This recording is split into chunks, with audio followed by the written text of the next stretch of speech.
bagaimana bentuk sholat sunnah di Rebo Wekasan, bagaimana hukum sholat sunnah Rebo Wekasan, dan bagaimana pendapat para ulama, baik yang mendukung maupun yang menolak tentang pelaksanaan amaliyah di Rebo Wekasan ini. Ini semua kita bertujuan untuk mengkaji, bukan untuk menghakimi atau bahkan menyalahkan, sebab tingkatan kita itu jauh dari tingkatan amaliyah dari para ulama.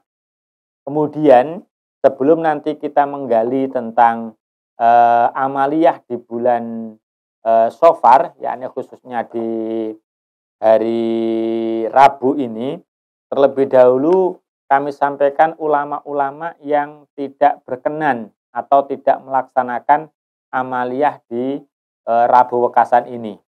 Salah satu ulama yang tidak melakukan amaliyah Rebo Wekasan ini adalah beliau Hadratus Syekh Simbah Kiai Haji Hasyim Asy'ari.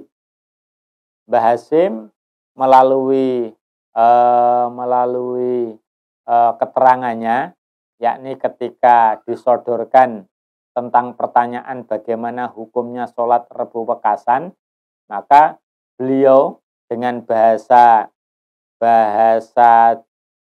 pegon, saya menulis bahasa pegon, itu beliau mengatakan ora wenang fatwa ajak-ajak lan nglakoni sholat Rebo Wekasan lan sholat hadiah kang kasebut ing soal krana sholat loro iku, yaitu sholat Rebo Wekasan kali sholat hadiah mau ora ono asale fisar'i.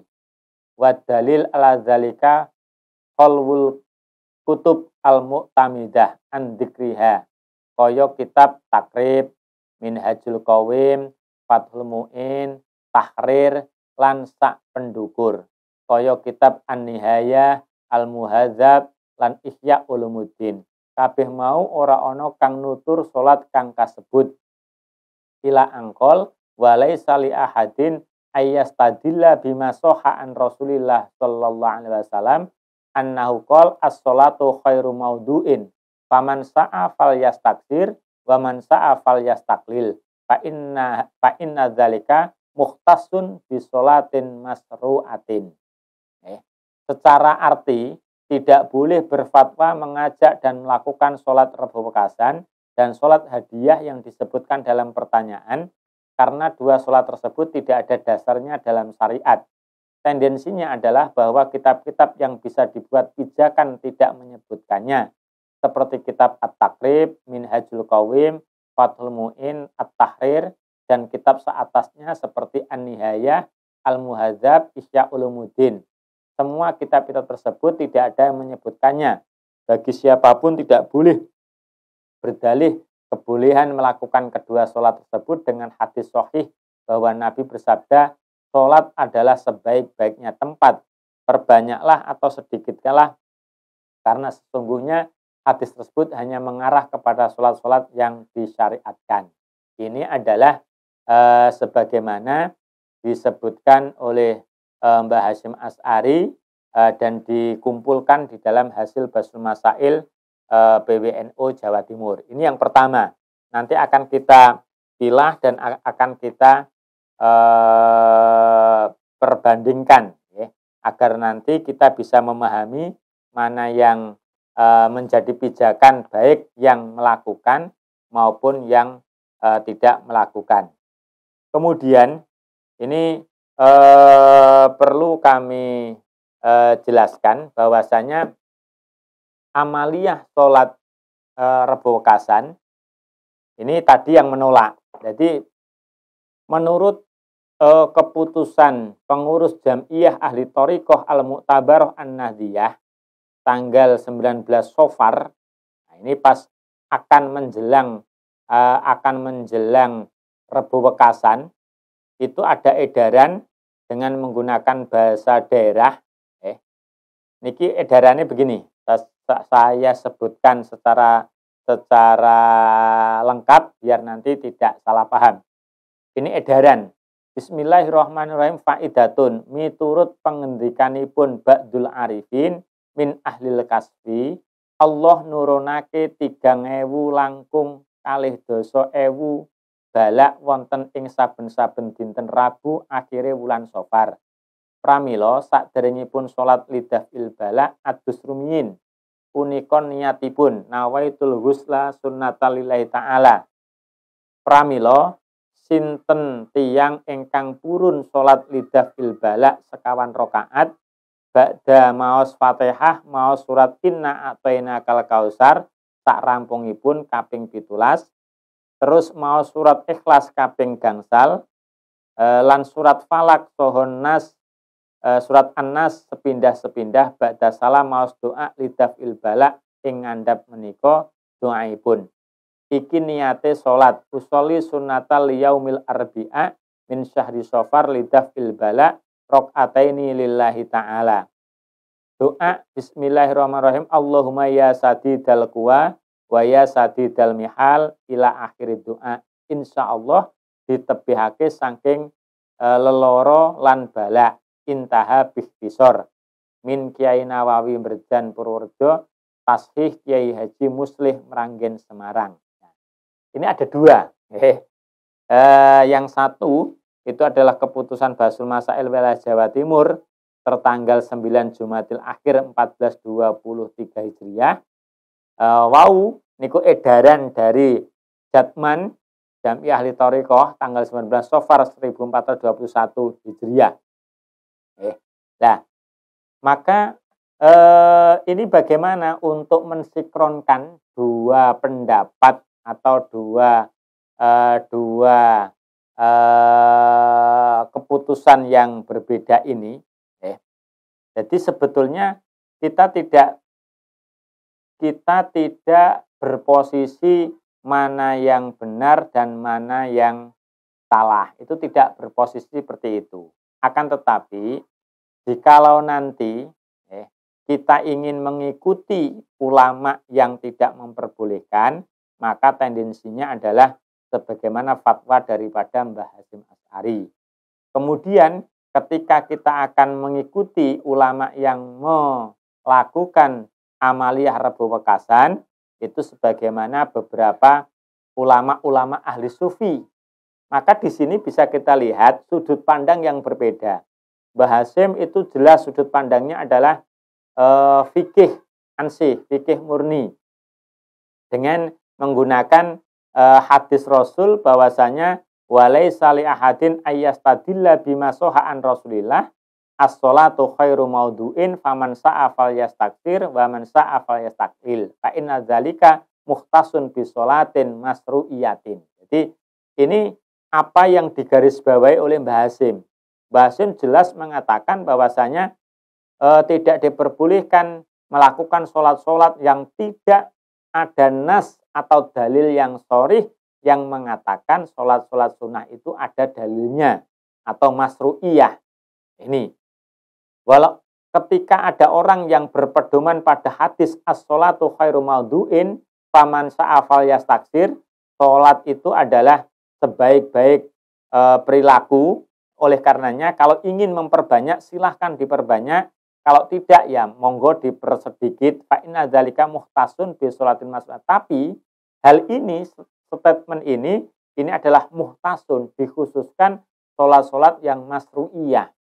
Sholat masru'iyah itu adalah sholat-sholat yang sudah disyariatkan, sebagaimana tahajud, qiyamul lail, kemudian sholat witir, kemudian sholat Ramadan, yakni tarawih, kemudian sholat duha, itu adalah masru'iyah. Sedangkan yang baru masru'iyah, menurut beliau, ini adalah tidak diperkenankan. Bahwasanya di sini terangkan hadza jawabul faqir ilaihi ta'ala. Ini adalah jawaban saya al-faqir Muhammad Hasyim Asy'ari Jombang. Ini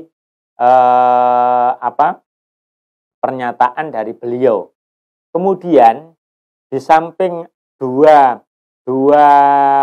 statement tadi ada pendapat dari kitab Kanzun Najah was-Surur karya Syekh Abdul Hamid Muhammad Ali Kudus, Maha Guru dan Imam Masjidil Haram. Beliau lahir tahun 1280 Hijriah, wafat tahun 1344 pada halaman 33 pada kitab Kanzun Najah Wasurur, beliau mengatakan tambihun.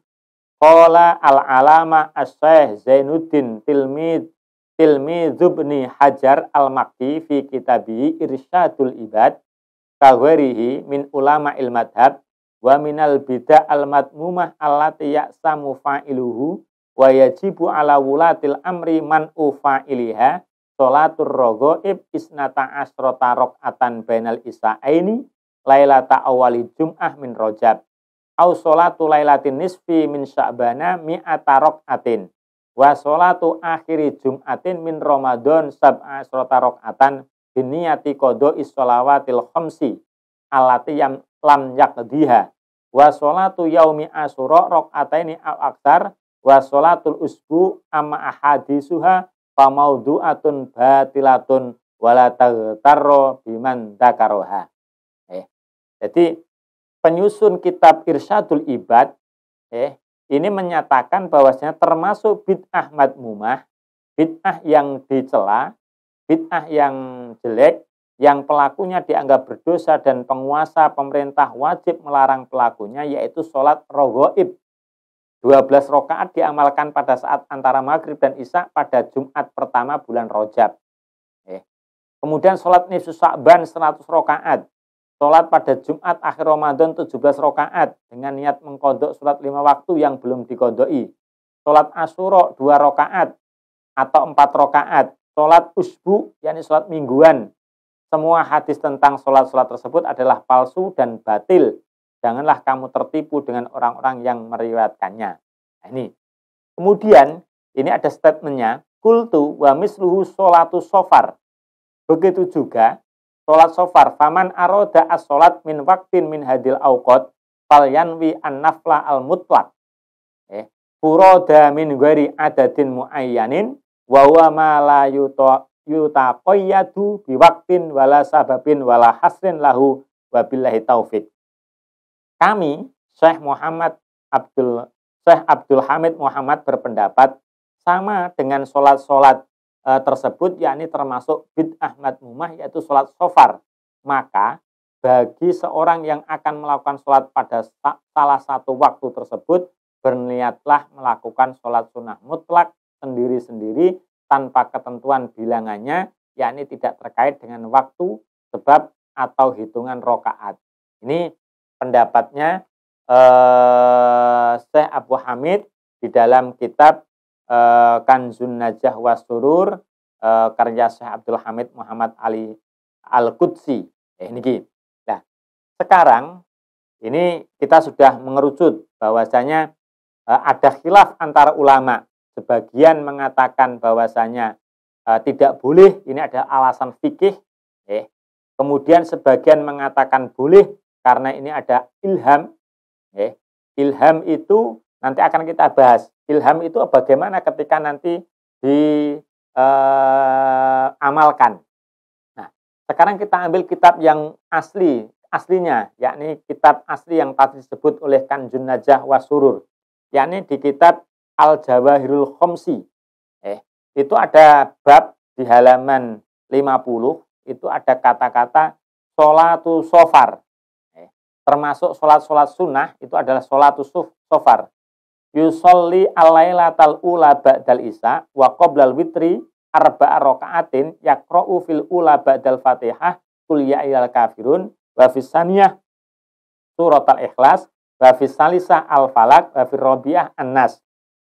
Yakro'u fi kulin minha ihda asyara marotan wa yakulu ba'da salam subhanallah walhamdulillahil adim sab'ina marrah. Wa kadzalika yaqulu iyyaka na'budu wa iyyaka nasta'in ba'da tasbih al-madkur. Nah, ini salat sofar mutlak. Jadi belum membahas tentang Rabu di salat di bulan Sofar, tapi ada namanya salat sofar, yakni salat di bulan Sofar. Yusolli alailatal ula pada tanggal 1 bulan Sofar itu supaya salat sunnah, namanya sholat sufar. Yakni apa? Dilaksanakan setelah sholat isya sebelum witir sebanyak 4 rakaat. Rakaat yang pertama itu setelah Fatihah membaca Qul ya ayyuhal kafirun. Rakaat kedua setelah Fatihah surat Ikhlas. Rakaat ketiga setelah Fatihah Falak. Rakaat keempat setelah Fatihah An-Nas. Yaqra'u fi kullin minhuma ihda asyara maratan. Iyyaka na'budu wa iyyaka nasta'in. Yani setelah membaca subhanallah walhamdulillah subhanallah wa la ilaha illallah akbar wa la haula wa la quwwata illa billahil azim. Nah, ini sab'ina marrat 70, kemudian membaca iyyaka na'budu wa iyyaka nasta'in. Ini. Nah, man yaqra'u kulla yaumin min ayyami safar hada du'a hafidhahullahu ta'ala fil tilkas sanah minal afat wal baliyat ila safar al-qabil. Barang siapa yang melakukan hal tersebut, membaca doa-doa tersebut, maka Allah menjaga di tahun itu dari beberapa bala, dari beberapa afat, mara bahaya, sampai bulan Safar yang akan datang. Berarti setahun. Walam yusibhu fiha balaun qattu. Dan insya Allah tidak terkena bala sama sekali.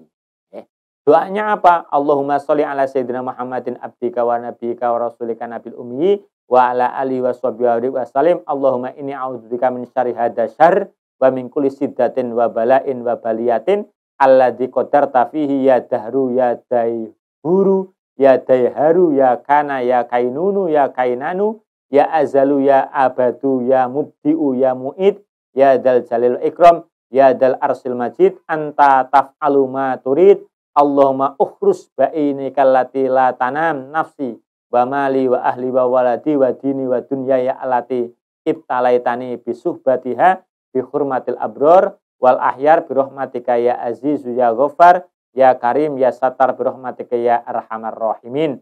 Nah, yang utama di sini Allahumma ya sadidal quwa wa ya sadidal mihal ya azizu ya karim zallat bi izzatika jami'i khalqika ya muhtinu ya mujmilu ya mutafaddilu ya mun'imu ya Allah la ilaha illa anta birahmatika ya arhamar rahimin. Ini pertama. Yang pertama yakni salat Shofar. Walaupun toh doa tadi ya sadidal quwa ini dibuat doa untuk Rebu Wekasan. Niki. Kemudian ada pendapatnya ulama Kola as-Syekh Al-Kamil Fariduddin. Jadi Syekh Al-Kamil. Jadi kalau sudah mendapat julukan Al-Kamil, ini berarti tingkatannya adalah waliullah. As-Syekh Al-Kamil Fariduddin Sakarojanju. Ini bahasa Syekh Sakarojanju, bahasa Ibrani.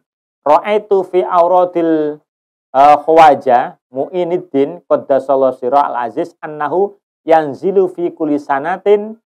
Jadi menurut Syekh Fariduddin berdasarkan ilham yang diberikan oleh Allah kepada beliau, itu beliau mendapatkan ilham yanzilu fi kulli sanatin, turunlah setiap tahun salasa mi'ati alfin wa isrina alfan 320.000 minal baliyat.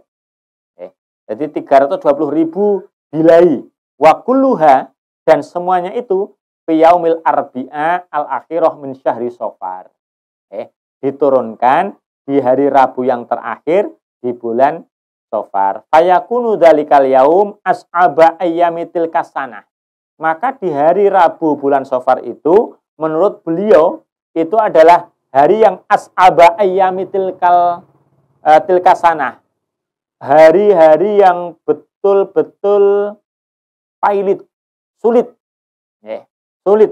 Maka beliau memberikan statement faman sholla fi dzalikal yaum, barang siapa yang sholat di hari itu arba'a raka'atin 4 rakaat yaqra'u fi kullin minha, membaca di setiap rakaat itu Al-Fatihah, kemudian inna a'tainakal kausar sab'ata asar 17 kali, wal ikhlas, surat ikhlas khamsa marot 5 kali, wal mu'awwidatain marotan, kemudian inna kul falakul binas maroh 1 kali, wayat'u bihada doa, kemudian berdoa tadi Allahumma ya sadidal quwa, min jami'il balaya allati yanjilu fi dzalikal yaum walam tahum haulahu baliyatun min tilka. Maka apa? Hafidhahullah taala, Allah akan menjaga orang tersebut bikaromihi, dengan sifat mulianya Allah. Ini perlu garis bawahi bahwasanya yang menjaga itu adalah karomahnya Allah, sifat mulianya Allah. Dijaga dari apa? Min jami'il balaya, dari semua bilahi yang turun pada hari itu, walam tahum haulahu baliyatun, dan tidak akan ada bilahi yang mengelilingi dirinya. Niki ila tamamis sanah, sampai nanti sempurna tahun ini. Ini doanya itu yang spesifik dari beliau adalah ya Allahumma ya sadidal quwa wa ya sadidal mihal. Itu ila akhir seperti tadi. Wa aidon yuktabu fi sohifati baydo. Begitu juga di hari itu ditulislah di sohifah. Sohifah itu di kertas putih baydo siniyul ayat. Yakni beberapa ayat al-muftatahatu bisalamin, yang dimulai dari kata salamun. Maka ada yang mempunyai ritual, yakni setelah sholat rebukasan, kemudian menulis ayat-ayat salamun. Ayat salamun itu ada beberapa ayat yang dimulai dari salamun. Apa itu? Wahya salamun qaulam mir rabbir rahim, yang pertama. Itu. Jadi salamun qaulam mir rabbir rahim. Yang kedua, salamun ala nuhin fil alamin inna kadzalika nazzil muhsinin. Yang kedua. Kemudian salamun ala Ibrahim kadzalika nazzil muhsinin. Yang ketiga, salamun ala Musa wa Haruna inna kadzalika nazzil muhsinin. Ini yang keempat. Kemudian salamun ala Ali Yasin inna kadzalika nazzil muhsinin. Ini yang kelima. Kemudian salamun alaikum tibdum fadkhuluha khalidin. Yang keenam, salamun alaikum bima sabartum fa ni'ma ubadar.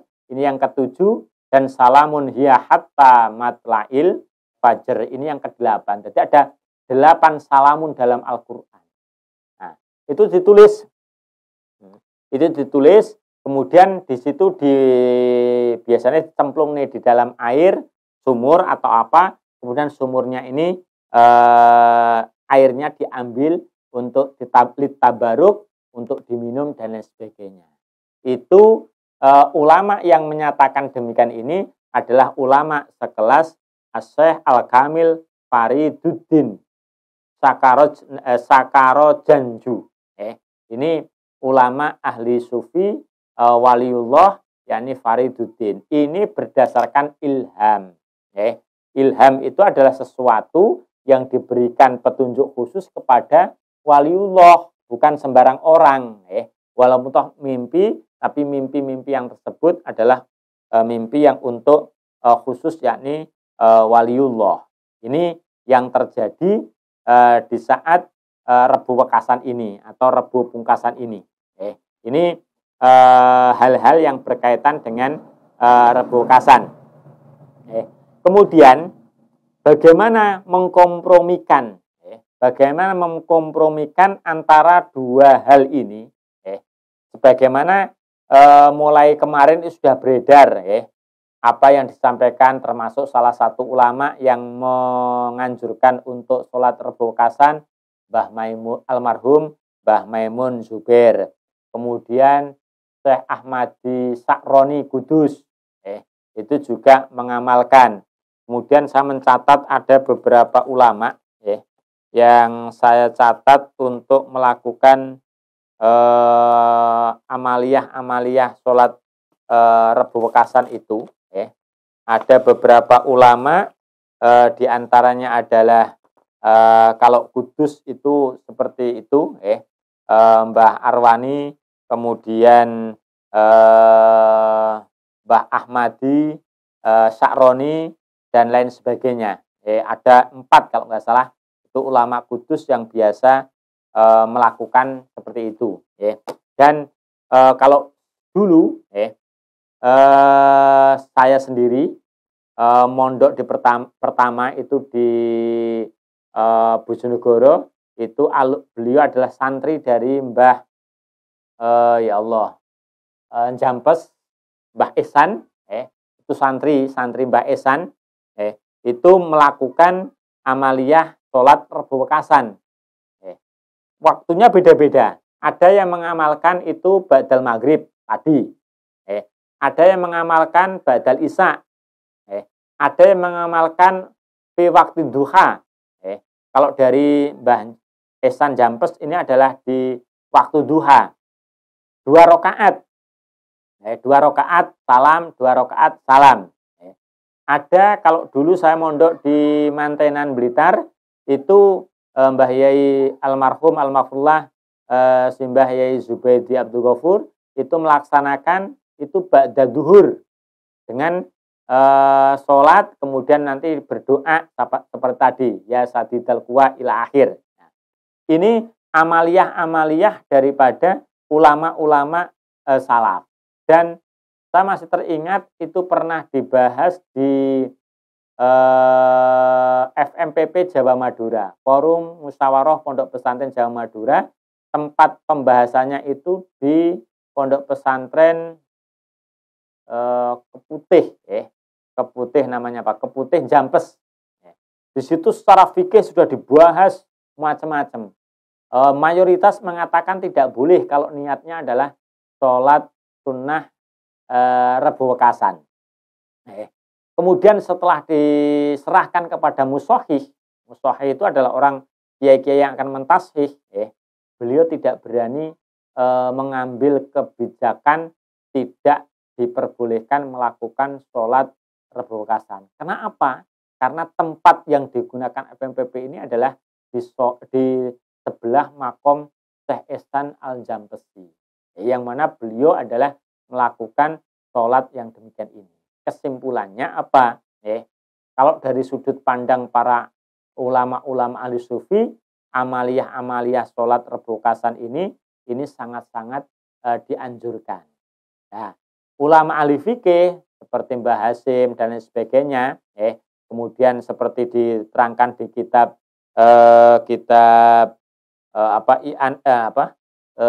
Fathul Mu'in, kemudian I'anatul Thalibin, di sana mengatakan melarang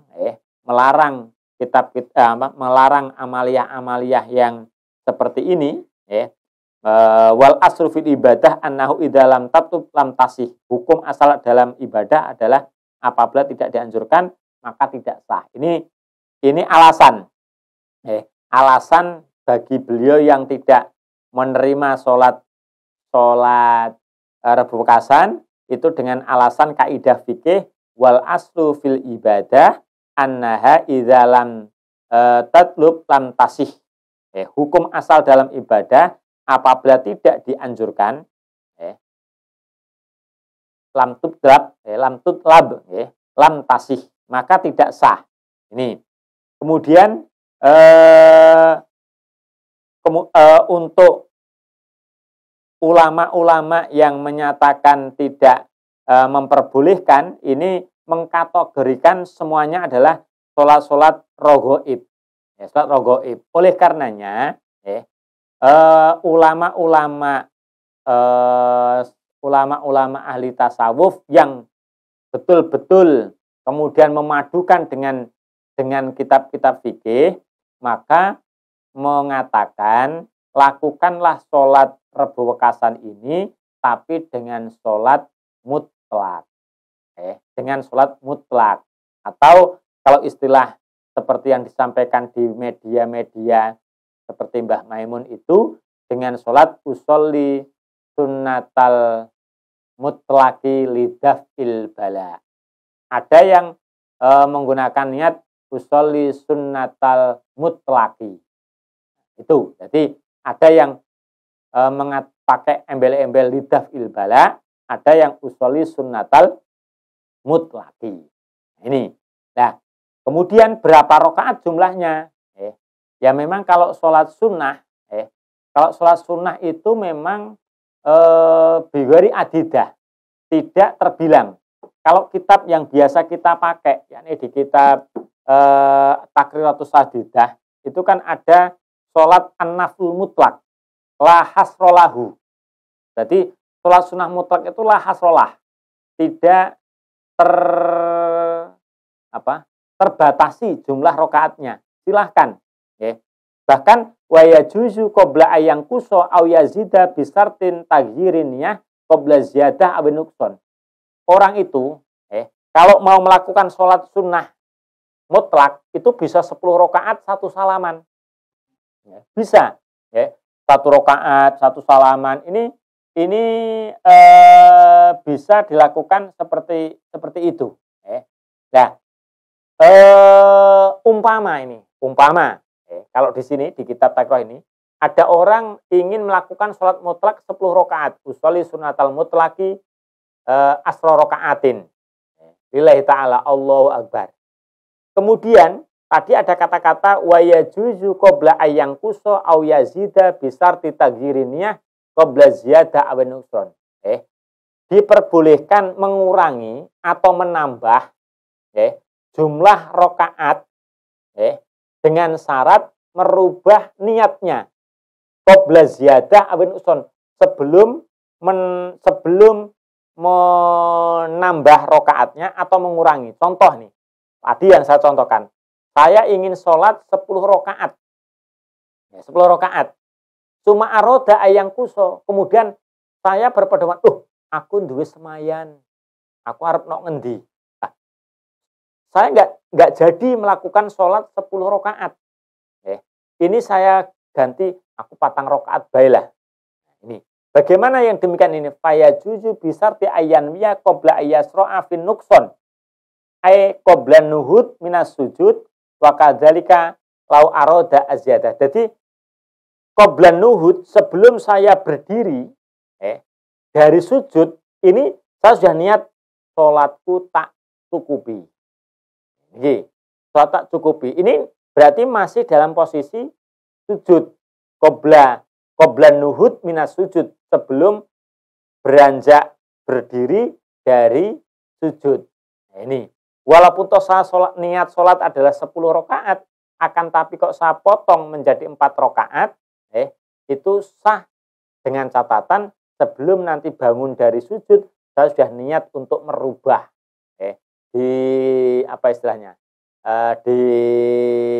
Diperbarui, di cancel sholatnya itu. Berbeda kalau dengan sholat yang sudah ditentukan, bukan sholat sunnah mutlakoh, tapi sholat sunnah yang sudah ditentukan, sebagaimana sholat witir, yang menjadi perdebatan, sebagaimana yang disampaikan Gus Baha itu, sholat witir menurut beliau tidak ada istilah sholat witir itu nyicil, nyicil dalam arti usolli sunatal minal witri. Itu namanya kan nyicil. Jadi witir itu ganjil tapi dicicil loro sik. Engko papat sik tembe diakhiri. Tapi ada ulama mengatakan enggak apa-apa. Karena ada kata minal itu adalah bagian. Bagian dari ganjil. Saya akan memberimu uang ganjil, uang 500.000. Tapi saya kasih 200.000 dulu. Bagaimana? Ya boleh. Yang asalkan nanti saya akan genepi sampai 5. Ini kita bicara tentang sholat sunnah mutlak dulu. Jadi kenapa sholat sunnah yang rebu wekasan itu ada yang 2 rakaat, ada yang 4 rakaat? Karena yang namanya sholat mutlak itu la hasrolah, tidak ada batasan daripada sholat sunnah itu. Kemudian bagi yang 2 rakaat ya silahkan. Bagi yang 4 rakaat itu ada yang 4 kali itu langsung 1 salaman, ada yang berargumen 4 rakaat itu 2 rakaat 1 salaman, 2 rakaat 1 salaman.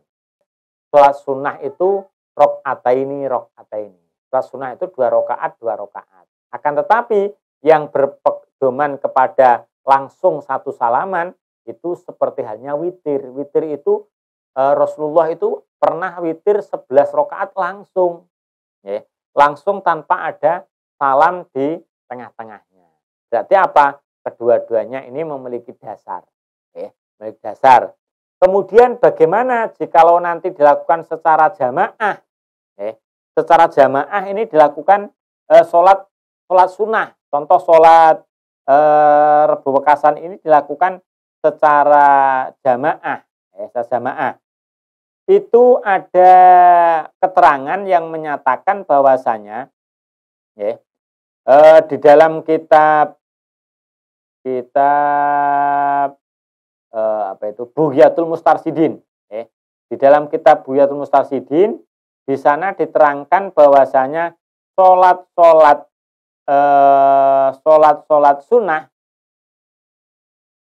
sunnah yang tidak disunahkan untuk jamaah itu diperbolehkan untuk dilakukan secara jamaah. Jadi teksnya begini, mas'alatun tubahu al jamaah fi nahwil witri wa tasbih fala karohata fi dzalika wala sawaba. Naam in qasada ta'limal musallin wa tahridohum kana lahu sawabun wa ayu sawabin bin niyah al hasanah. Jadi diperbolehkan sholat berjamaah di dalam sholat seperti witir dan tasbih. Jadi sholat tasbih itu kan sholat sunnah yang sebetulnya tidak disunahkan untuk jamaah. Ini tidak makruh dan tidak dapat pahala. Jadi hanya boleh, mubah, boleh, tubahu, mubah dalam artian mubahnya hukum Islam loh, bukan mubahnya wong Banyumas ini. Kalau mubahnya Banyumas kan mubadir, itu bukan kok seperti itu, tapi tubahu al jamaah, diperbolehkan sholat berjamaah di dalam sholat seperti witir dan tasbih. Maksudnya bukan di Ramadan. Kalau witir Ramadan kan sunnah jamaah, ini di luar Ramadan. Witir di luar Ramadan, tasbih di sholat sunnah tasbih tidak makruh dan tidak pahala, kecuali ini jika bertujuan mengajarkan orang yang sholat dan memberi dorongan kepada mereka untuk melakukannya, maka mendapatkan pahala karena niat yang baik. Jadi contoh nih, sekarang kan terjadi nih duha berjamaah. Itu diadakan di sekolahan-sekolahan. Tujuannya adalah untuk mendidik supaya anak-anak itu mau melakukan sholat duha. Sebab kalau dibiarkan, diarahkan, silahkan sholat duha, dengan tidak jamaah, ini bisa jadi ada yang melakukan, ada yang tidak. Maka hal yang demikian ini boleh melakukan sholat sunnah yang tidak disunahkan jamaah untuk jamaah. Bahkan orang tersebut akan mendapatkan pahala. Pahalanya bukan pahala jamaahnya, akan tapi pahalanya dengan bihusni niyah. Mengajak, mendidik supaya anak-anak, sebab mohon maaf, kelas orang awam itu kalau disuruh sholat tasbih sendirian ini mungkin males, tetapi kalau diumumkan di masjid, ayo kita adakan mujahadah bareng, kemudian sholat tasbih bareng, sholat hajat, sholat sunnah dan sebagainya, maka kalau yang demikian ini diperbolehkan. Namun ada ulama di kelanjutan ini, ada ulama yang hukum daripada hajat sholat jamaah, sholat sunnah jamaah yang tidak disunahkan jamaah itu ada yang mengatakan makruh bahkan haram kalau memang ada pemahaman dari orang yang melakukan bahwasanya sholat tersebut harus dilakukan dengan cara jamaah. Jadi contoh, anak-anak tadi kan disuruh untuk duha jamaah, terus pulang ngomong kepada orang tuanya, Pak, ayo jamaah duha. Loh, kok jamaah duha ya? Ini hukumnya wajib jamaah lah. Yang demikian ini nanti yang bisa masuk pada kategori hukum makruh bahkan sampai kepada haram. Nah, ini. Jadi ini keterangan di dalam kitab Bughyatul Mustarsyidin halaman 137. Qauluhu fala karohata itla yujadu fi madhabi Syafi'i naflun tukrahu al jamaah fihi kama huwa muqarrarun wa musyarrihun bihi. Karena tidak ditemukan dalam madhab Syafi'i sholat sunnah yang dimakruhkan dilakukan dengan berjamaah sebagaimana hal yang telah ditetapkan dan ditegaskan. Nah, ini Ini menunjukkan kita bahas tentang ada sholat Rebo Pekasan itu dilakukan secara jamaah. Itu ada yang demikian.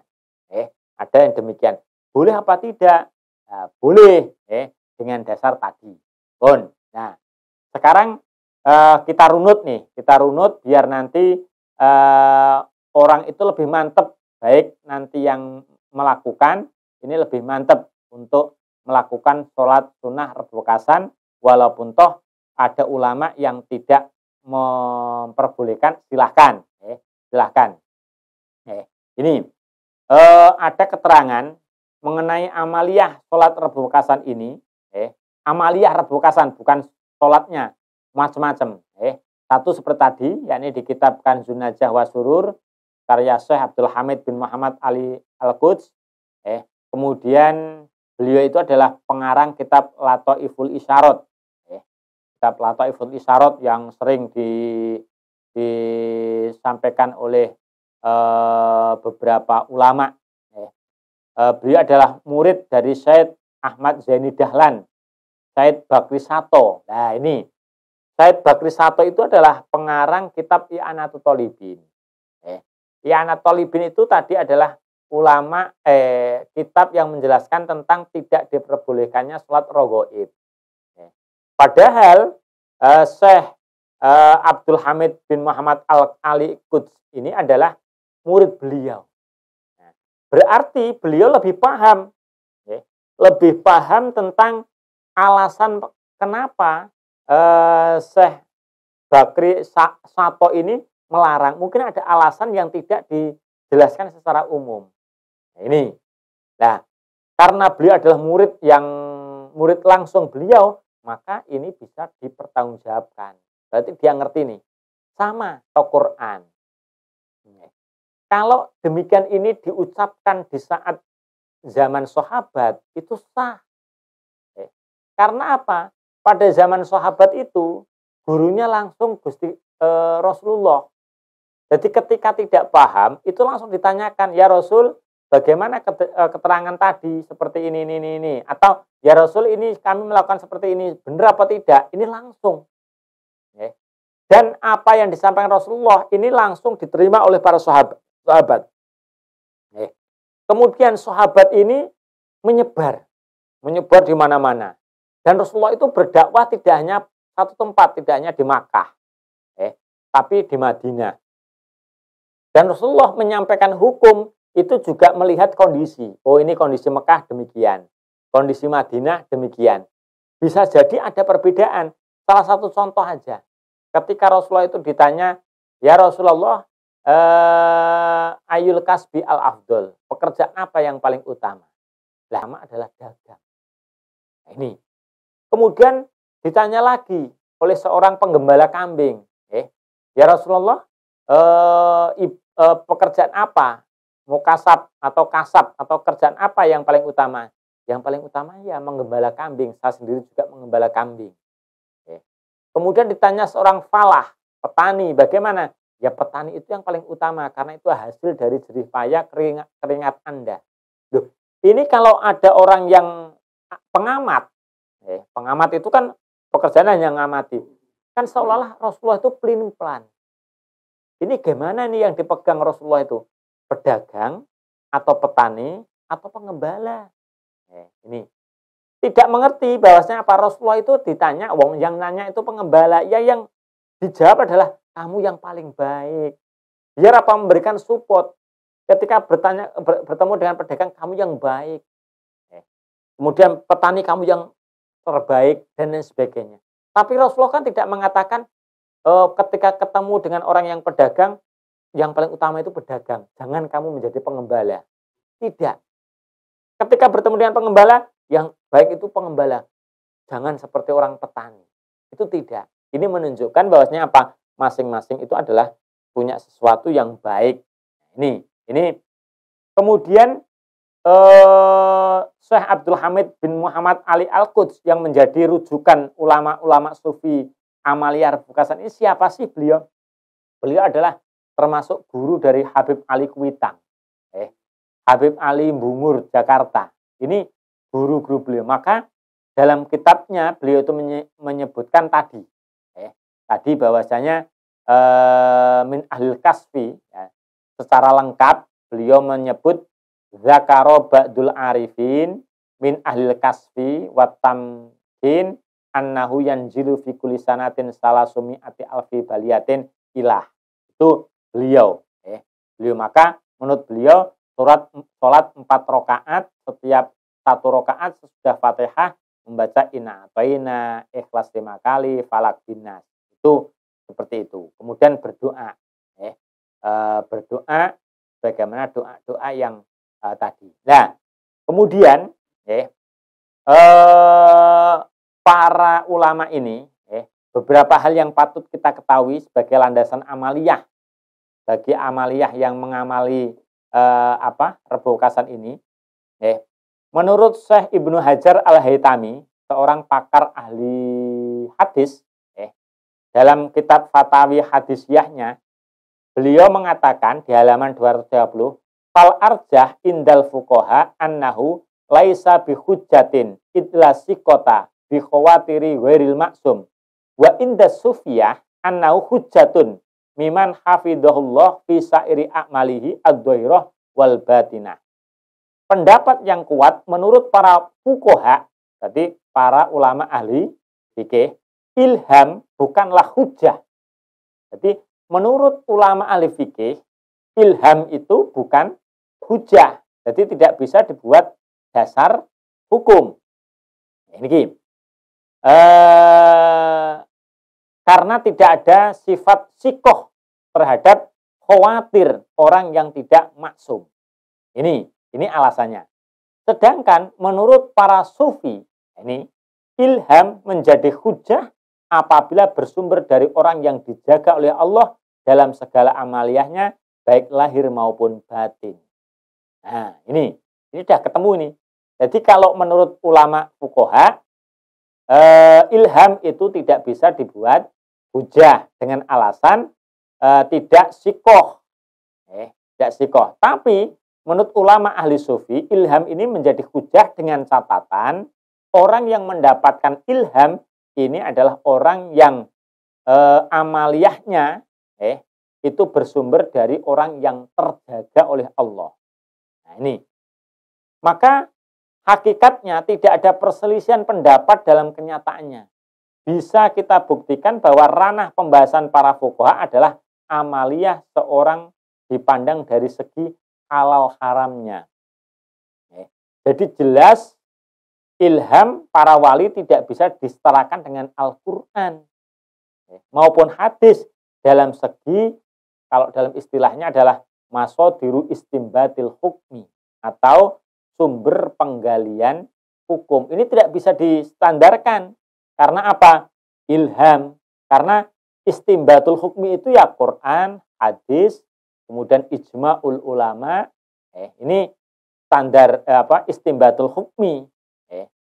Jelas, maka ilham itu tidak masuk dalam kategori ini kalau kita bicara tentang para ahli fuqaha.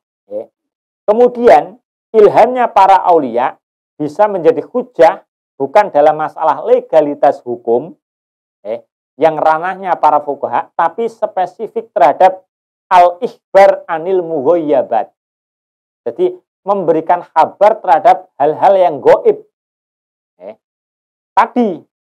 Tadi bahwasanya ada balak sebanyak berapa tadi? 320.000. Itu kan ilham. Min mughayyabat, perkara-perkara yang dari gaib, mengabarkan terhadap sesuatu yang gaib. Dan ini masuk kategori karomah. Karomah itu adalah sesuatu kelebihan yang diberikan kepada para wali. Karomah itu berbeda dengan sihir. Kalau sihir itu sesuatu kelebihan yang diberikan kepada orang yang munafik atau orang yang kafir. Itu sihir, seperti yang bisa itu apa? Ula okeh nih kon, sinten?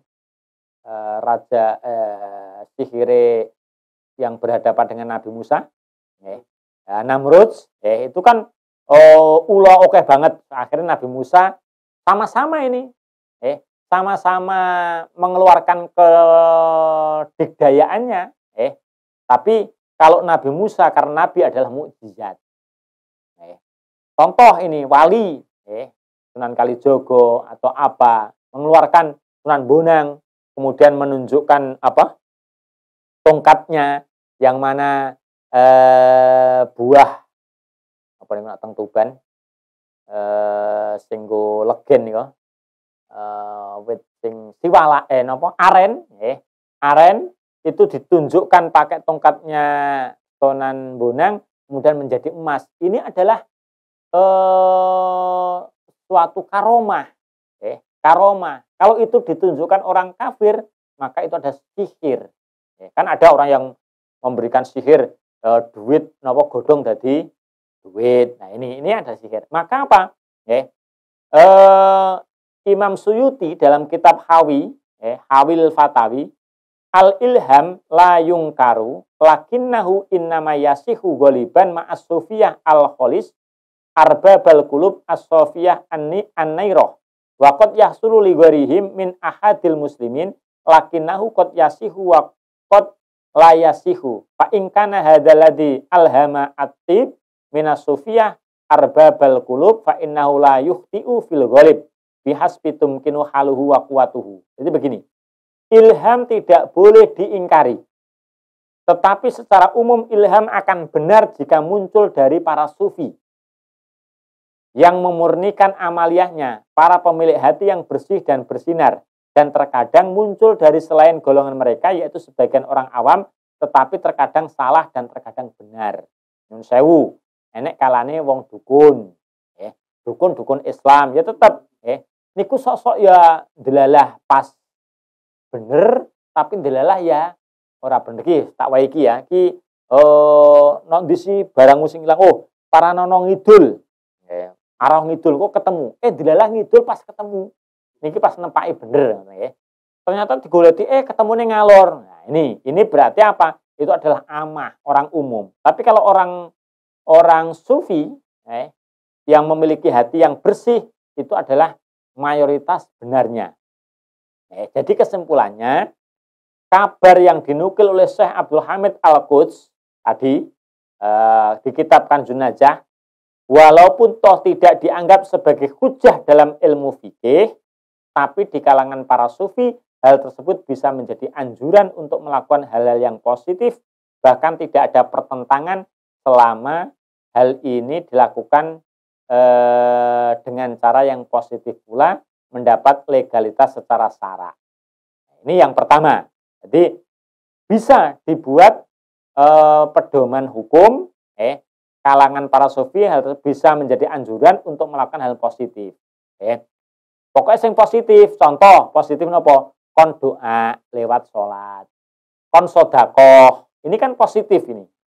Positif, tidak ada yang lain. Kemudian yang kedua, hari Rabu terakhir dalam setiap bulan ada sebuah hadis yang diriwayatkan Imam Jalaluddin As-Suyuti dalam kitab Jami'us Shaghir. Di sana terangkan akhiro arbi'a fisyahri yaumin nakusu mustamirun waqi'u fil ghoror Ibnu Marwiyah fi tafsir Khot an Ibni Abbas. Rabu terakhir dalam sebulan adalah hari terjadinya naas yang terus-menerus. Dalam kitab Al-Ghuror Ibnu Mardawiyah dalam tafsir Al-Khatib Al-Baghdadi. Walaupun toh hadis ini dihukumi hadis yang doif karena sanadnya lemah, akan tetapi perawinya ini banyak sekali yang meriwayatkan, termasuk Imam Khatib Al-Baghdadi, guru Imam Syafi'i, Ibnu Mardawiyah ini, kemudian Imam Tabrani dan lain sebagainya. Maka di dalam kitab Manhaj Dawin Nador, itu kitab yang biasa dibuat rujukan LBM itu, Sarah Alfiyah Suyuti fi ilmi hadis, wa tarkuhu ay arrawi lil hadis dhaif wairul maudhu bayanun dhaifun li sanadihi.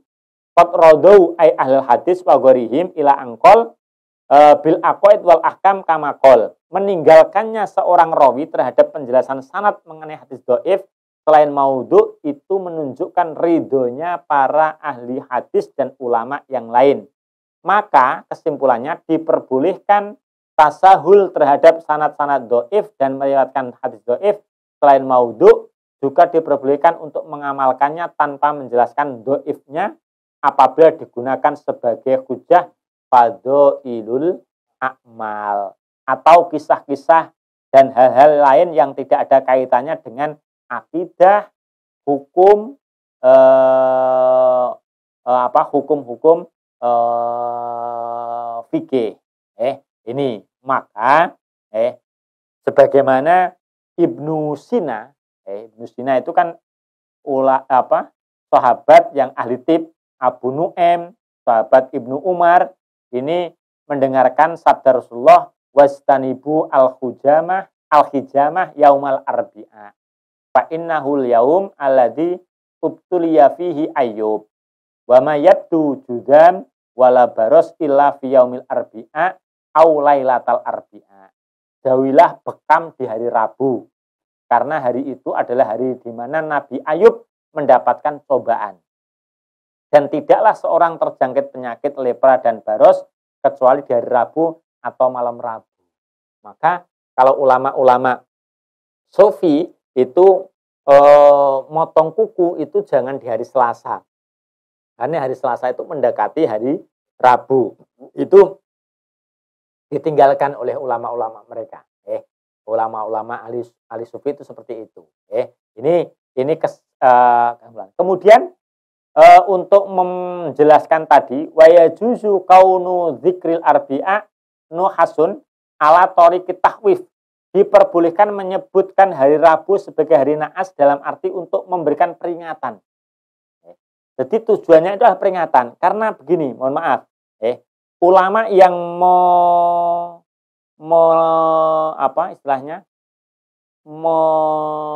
menolak betul itu, menolak menentukan hari itu adalah yu'dzini ibnu Adam yasubud dahro wa anad dahru biyadil amru akuliba alail wan nahar.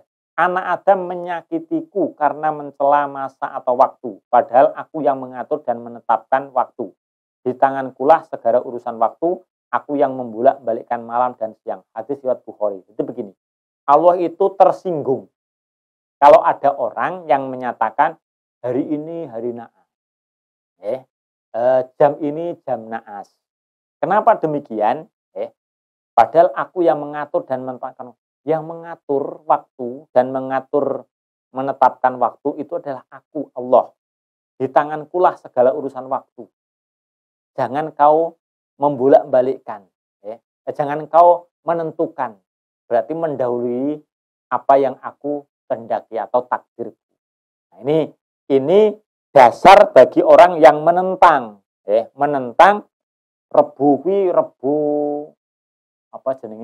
balake oke dan sebagainya.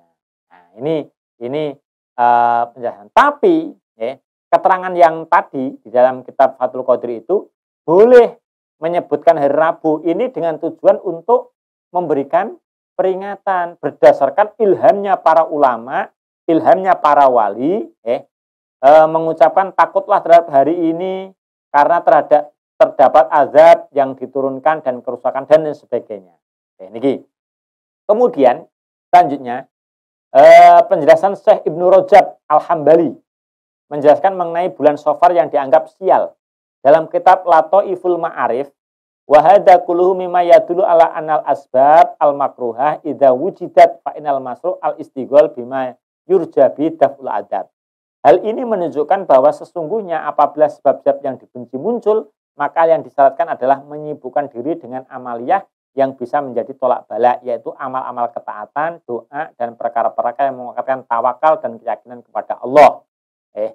Seperti halnya takwa, doa, dan hal-hal yang berkaitan dengan daf'ul bala. Jadi begini, kalau ulama-ulama sufi di hari Rabu besok itu menghindari untuk bepergian, menghindari untuk beraktivitas yang membahayakan. Karena dengan dasar tadi, ada tiga 120.000 balak tersebut. Ini adalah sifat antisipasi. Kenapa sifat antisipasi? Karena ada ilham yang demikian, maka tidak berarti melarang aktivitas, akan tapi gunakanlah aktivitas itu yang betul-betul murni ibadah. Contoh dibuat sholat, contoh dibuat sodakoh, dan lain sebagainya. Maka apa? Mengumpulkan para santri untuk sholat, untuk sodakoh, untuk bebersih. Ya. Maka kalau ulama-ulama sufi itu mulai besok pagi disunahkan untuk ngumbai sembarangi. Jadi wis klambi apa rumah dibersih dan sebagainya dengan niat supaya dijauhkan balak oleh Allah. Ini, jadi semuanya, semuanya bahkan mohon maaf, baju apapun, lingkungan apapun ini dibersihkan karena besok itu adalah Rabu terakhir. Bukan berarti selain itu tidak mandi, tidak mencuci, tidak. Itu sangat-sangat dianjurkan pada hari itu. Hari itu. Jadi ini dengan tujuan untuk lidaf'il doror atau lidaf'il balak tadi. Nah, dengan demikian bisa diambil kesimpulan bahwasanya silahkan untuk melakukan amaliyah Rebu Wekasan, amaliyah Rebu Wekasan tersebut dengan cara apa? Minat doa dan lain sebagainya. Maka kesimpulan daripada amaliyah Rebu Wekasan itu ada 3. Satu, ada ulama yang keras, yakni melarang, tidak memperbolehkan, dengan alasan tidak ada dasar yang disyariatkan. Yang kedua, ulama memperbolehkan dengan catatan sholatnya itu adalah dengan niat sholat mutlak. Yang ketiga, menganjurkan karena mengikuti tradisi dan ibadah para ulama yang ahli dalam bidang tersebut. Dalam arti ahlul kasaf, kemudian ulama ahli sufi, kemudian ulama-ulama yang mendapatkan ilham. Jadi kesimpulannya ada 3 pendapat. 1, tidak memperbolehkan karena tidak disyariatkan. Yang kedua, boleh tapi dengan cara niat usolli sunnatal mutlak lidaf'il bala. Kemudian nanti doa dan sebagainya silahkan. Yang ketiga, menganjurkan karena mengikuti tradisi dan ibadah ulama yang ahli dalam bidang tersebut, yakni ulama yang menganjurkan ibadah, yakni Syekh Abdul Hamid bin Muhammad Quds al-Makki. Nah, ini keterangan ini diambil dari beberapa kitab, di antaranya adalah Minhajul Surur, Jawahirul Khomsi, kemudian Ad-Dairobi. Ini yang kitab-kitab ahli sufi semua. Jaluddin As-Suyuti, kemudian Ma'al Nain, kemudian Hawi Al-Lahnawi, dan beberapa kitab yang lain yang disebutkan di beberapa ulama. Nah, ini makanya silahkan melakukan amaliyah tentang Rebu Wekasan ini dengan berbagai keterangan dan landasan yang sudah kita pahami bersama. Intinya jangan sampai orang yang tidak sependapat ini mengolok-olok orang yang melakukan ibadah di Rebu Wekasan. Begitu juga orang yang mengamalkan Rebu Wekasan, jangan sampai mengolok-olok orang yang tidak sependapat dengan Rebu Wekasan ini. Ini hal-hal yang berkaitan dengan sholat atau amaliyah Rebu Wekasan. Ya, semoga kita ini terhindar apapun bentuknya, terhindar dari balanya Allah yang diturunkan, walaupun Allah ya setiap hari menurunkan, tapi khusus dia Rebu Wekasan ini semoga kita dihindarkan dari balanya Allah yang diturunkan sebanyak 320.000 bala itu. Dengan cara apa? yakni sholat, kemudian sodakoh, kemudian nadofah, bersih, dan lain sebagainya. Demikian kajian pada malam hari ini, khusus karena ini banyak sekali pertanyaan dan statement tentang Rebu Wekasan, maka kami mengambil tema pada malam hari ini itu khusus amaliyah Rebu Wekasan. Yang sudah melaksanakan tadi ya selamat, yang belum ada kesempatan besok waktu duha maupun waktu ba'da sholati duhri itu ada. Kalau ada, mau jamaah monggo, tidak jamaah juga sah-sah saja. Hanya sholat tok juga monggo. Kalau ingin menulis apa tadi seperti yang diamaliyahkan oleh ulama, ini punya foto, foto ulama yang membuat rajah. Jadi membuat rajah, yakni salamun ada yang 8. Ini adalah salamun. Beberapa kali salamun itu Habib Idrus itu membaca permulaan dan akhir hizib Nawawi. Makanya ada amaliyah nanti ketika doa noleh kanan, noleh kiri. Nanti doa ke depan, ke belakang, atas, bawah. Itu kan amaliyah di dalam hizbun Nawawi kan seperti itu. Amami, waroi, yamini, simali, fauqi, tahti. Itu kan mengamalkan seperti itu. Jadi Allahumma ya kafi al-bala, ikfinal bala, qabla nuzuli minas sama. Ya Allah, ya Allah, ya Allah. Itu lakukan itu rajah, rajah ya seperti ini. Seperti ya dalam. Oh, di Zoom. Ini. Jadi itu sebetulnya tulisan salamun 8 macam-macam. Jadi salamun qaulam mir rabbir rahim, salamun ya hatta mal fajr, dan lain sebagainya. Oke. Terima kasih.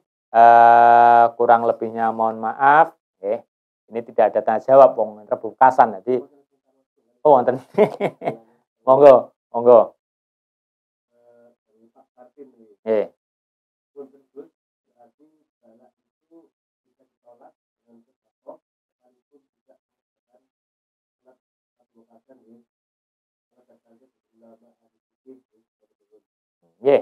Jadi kita kembali kepada akidatul awam. Jadi bahwasanya akidatul awam itu di sana kan mengatakan tentang qada dan qadar. Ya kalau qadar itu sudah kepastian, qada. Jadi yang namanya takdir, takdir itu kan ada yang mu'alaq, ada yang muhdrom. Kalau yang muhdrom itu sudah paten, tidak bisa diotak-atik, sudah ketentuan dari Allah. Tapi yang muhdrom itu adalah ada ketergantungan. Yang mu'alaq, mohon maaf, yang mu'alaq itu adalah yang tergantung orang yang akan dikasih takdir. Katakanlah orang yang kasih takdir ini akan celaka di sini.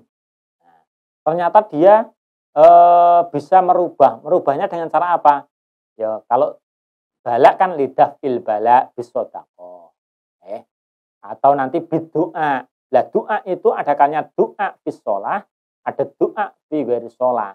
Nah orang di dalam sholah itu juga doa, orang di luar sholah itu juga doa, maka diperbolehkan. Nah khusus untuk besok itu ya silahkan, silahkan. Kalau ada yang mau mengamalkan daf'il balak dengan sholat ya monggo. Kalau daf'il balak dengan sodakoh ya monggo. Daf'il balak dengan doa ya monggo. Itu adalah merupakan ikhtiar. Adapun ketentuannya atau qadarnya itu tetap Allah Subhanahu wa taala yang akan. Dalam artian begini, umpama kok ada orang nih besok sholat Rebu Wekasan, daf'il balak, kemudian sodakoh, tiga-tiganya dilakukan. Masih kena balak. Dia jangan sampai, orang mandi gitu. Tidak seperti itu. Itulah kuasanya Allah. Mungkin bisa jadi ketika kita tidak melakukan ibadah tadi lebih parah. Tapi dengan kita beribadah, Allah memberikan balak tapi lebih ringan. Ini yang harus kita pahami.